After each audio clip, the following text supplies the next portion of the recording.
জাতিসংঘের মহাসচিবকে বলে দিবেন শেখ হাসিনা এই রোহিঙ্গাকে নিয়ে রাজনীতি করে টাকা কামিয়েছে। টাকা বাংলাদেশের 18 কোটি মানুষকে আবার গণতন্ত্রহীনতা করার কোন চক্রান্ত যদি আপনি করেন, আপনার বিরুদ্ধে লড়াই করে যাওয়ার শক্তি ওনাদেরকে সহায়তা করলে নির্বাচন দিয়ে দিবে। এইসব কথাগুলো কারা বলে প্রকাশ করেন? জাহাঙ্গীর সাহেব, আপনার হারাবার কিছু নাই। বাংলাদেশের মানুষ 18 কোটি হতে পারে, তাদের ইমানের জোর আপনার চেয়ে অনেক বেশি। 18 কোটি মানুষের সরকার, বৈষম্য বিরোধী ছাত্র তারেক রহমানের নির্দেশিত 20 বছরের আন্দোলনের অর্জিত সরকারের বিরুদ্ধে এখনো আপনারা এই মোদি এখনো ষড়যন্ত্র করে যাচ্ছেন। এই ষড়যন্ত্র কিন্তু আমরা বহু সহ্য করেছি।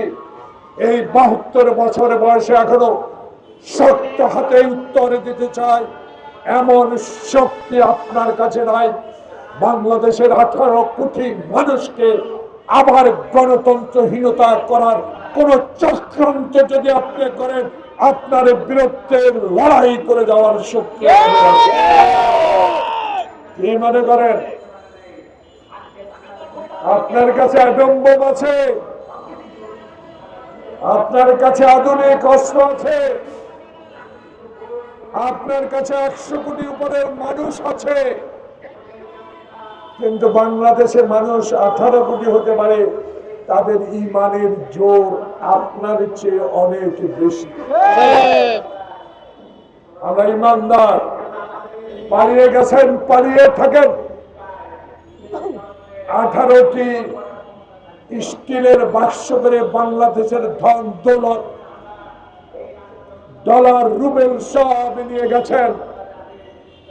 আপনার চামচারা, আপনার নির্যাতনকারী মন্ত্রী এমপিরা বাংলাদেশের সকল সম্পদ লুট করে নিয়ে গেছে।